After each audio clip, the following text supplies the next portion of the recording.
హైడ్రా వ్యవహారంలో కాంగ్రెస్ ప్రభుత్వం ఎంఐఎంపై Telangana BJP chief Ramachandra Rao తీవ్ర విమర్శలు గుప్పించారు. హైడ్రా పూర్తిగా నిష్పక్షపాతంగా వ్యవహరించారని, పేదలకు ఒక న్యాయం, ఎంఐఎంకు మరో న్యాయం అనే పరిస్థితి ఉండకూడదని స్పష్టం చేశారు.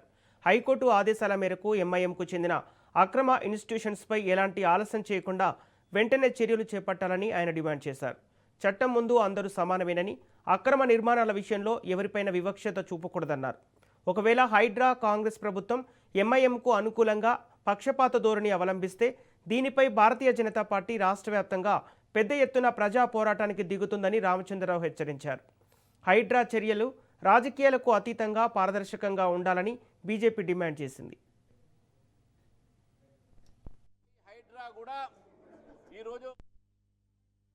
హైదరాబాద్ నగరంలో హైడ్రా పేరు మీద పేదవాళ్ల ఇల్లు కూలుస్తున్నటువంటి ఒక నేపథ్యంలో ఫాతిమా ఎడ్యుకేషనల్ సొసైటీ ఏదో ఎంఐఎం సంబంధించిన సంస్థ హైకోర్టు చెప్పిన స్పష్టంగా అవి ఉల్లంఘించినటువంటి ఒక మనకు కనబడుతున్నప్పుడు కూడా ఒక స్కూల్ని ఎందుకు కూల్చివేయట్లేదు? పేదవాళ్ల ఇల్లు కూలగొట్టొచ్చు కానీ ఎంఐఎం వాళ్ళ మాత్రం వాళ్ళ ఇన్స్టిట్యూషన్ ముట్టుకోదు.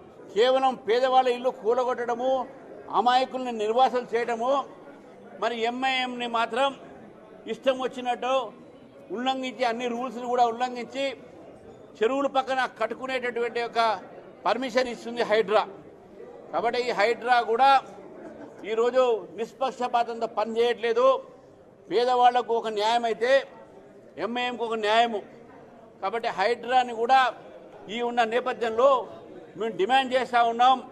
ఎంఐఎం సంబంధించినటువంటి ఒక ఏవైతే ఇన్స్టిట్యూషన్స్ ఉన్నాయో హైకోర్టు చెప్పిన తర్వాత కూడా మీరే చెప్తా ఉన్నారు, హైడ్రా కూడా చెప్తా ఉంది ఇది ఎంక్రోచ్మెంట్ అయ్యింది దీంట్లో ఎఫ్టీఎల్లో, మరి ఎందుకు కూలగొట్టేది అని చెప్పేసి కూడా ఈరోజు భారతీయ జనతా పార్టీ ఈ ప్రభుత్వాన్ని, హైడ్రాని, ఎంఐఎంని మేము ప్రశ్నిస్తూ ఉన్నాం.